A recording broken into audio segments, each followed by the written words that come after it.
So how did you start your channel and start getting on this path of becoming Tavarish?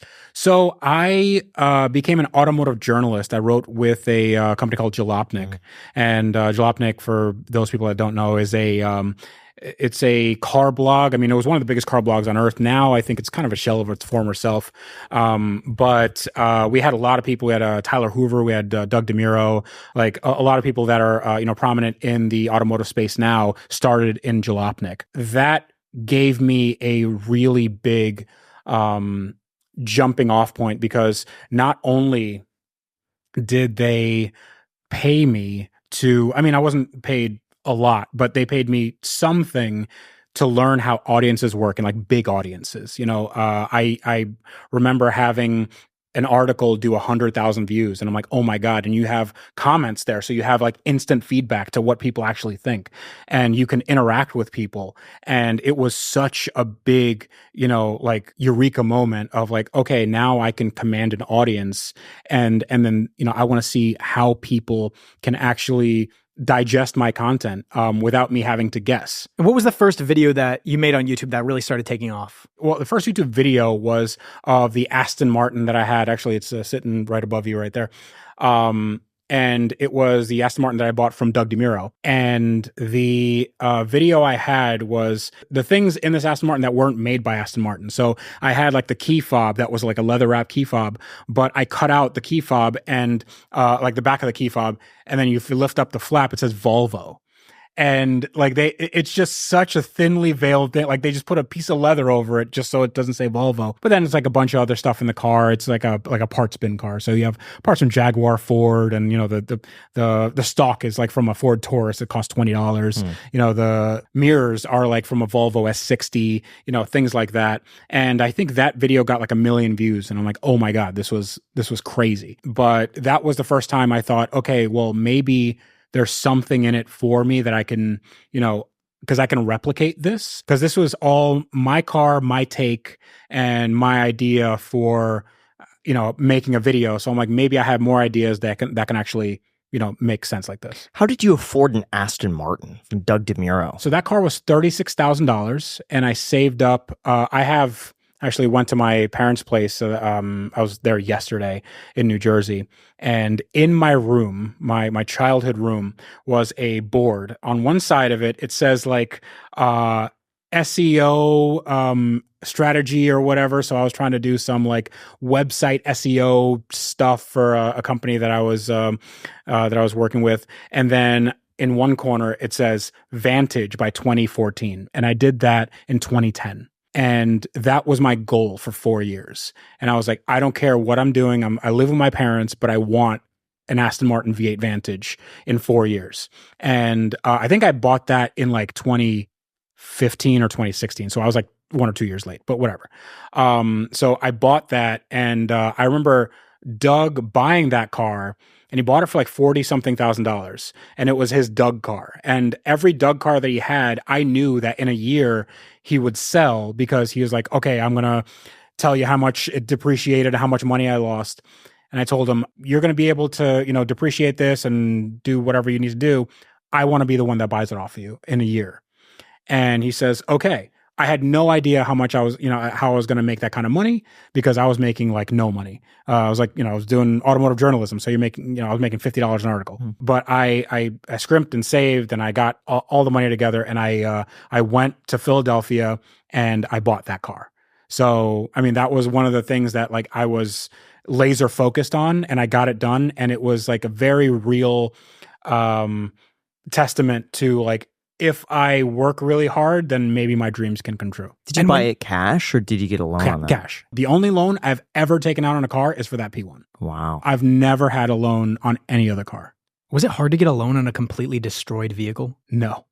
What rate did they give you? Well, we could talk about rates. I don't want to say the rate. Maybe we should save the P1 talk. Yeah, we could say the P1 talk, but we also the financial talk for the finance guy here. If I start talking rates, your brain's gonna explode. We'll talk about it a little later. Sure. Keep people watching for the retention. Sure. As soon as you hit the like button and subscribe. By the way, we flew all the way out here to Florida. These episodes take a lot of time. We were just in Toronto. Would mean the world to us. Just subscribe. It's Yes. totally free.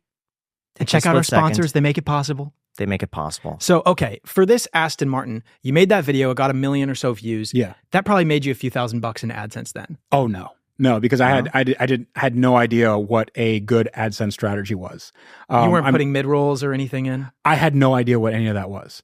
So I think I was just letting YouTube do the thing. I think maybe I made like $200 or $300 or something like that. It. And then when that video did 1 million views, did you realize now you could have a career doing YouTube videos, buying cars like this? I don't think, it was like the thing that told me I can do this for a living. I always knew that I wanted to do something like this for work because I wanted into this industry. I wanted into this world. That's why I wanted to be an automotive journalist. And, I wanted to go all around the world and see these cars that nobody ever sees. How do you get in front of like Christian von Koenigsegg and see his new cars? Like, I don't know, but I know these people do. So why don't I talk to them and ask them? I did a lot of talking to people that have been doing things longer than me and then trying to learn as much as I trying to be a sponge for what they know. When would you say the money started coming in then? Because all these cars, I imagine it's not, cheap to have. No, it's actually very incredibly expensive.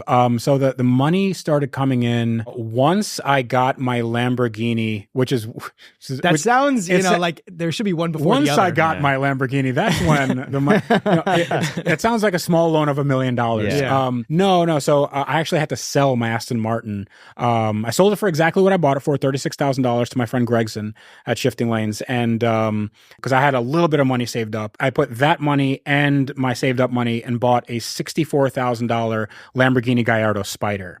And once I started making videos on that, that was the first exotic car rebuild because it was fire damaged. It wasn't running. And I got it running, like this was before I had a shop or anything like that.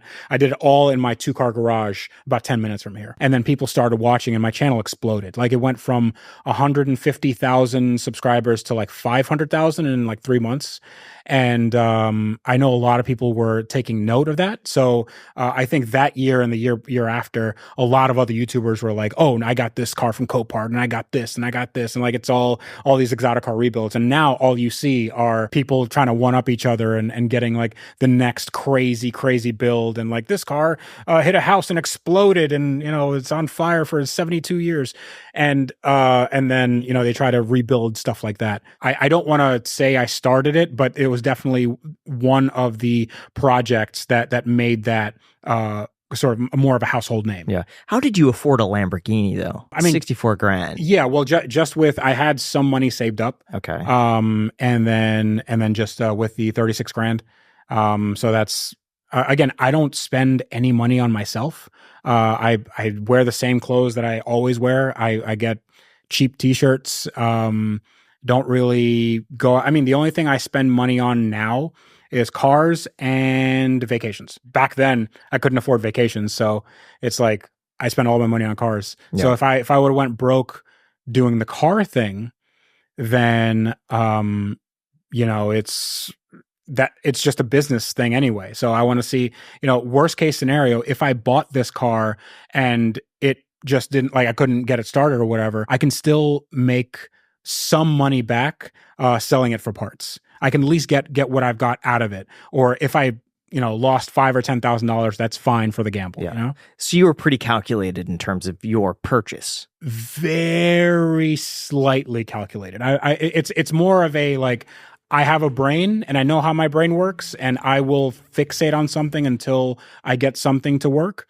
And again, just worst case scenario, if I had to sell this car for parts, I could do it and make my money back. It wouldn't be great. It would be, me having to tuck my tail between my legs, but I could do it and it's fine. It's a bet on yourself, essentially. Yes. Yeah. And where did the confidence come to allow you, where you thought I can buy a $62,000 or $64,000 burned down Lamborghini and make it run again? Was that just after like years of working on cars? I was excited to see a problem that I hadn't seen before.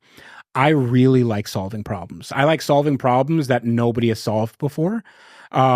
Because it allows me to be creative in solving those problems. That's one of the reasons why, I got the P1, I got all these other cars, because each one presents very specific, very novel problems. And that really excites me. It's not that like, oh, I really love Lamborghinis. Like I like Lamborghinis. They're cool, but you know what's better?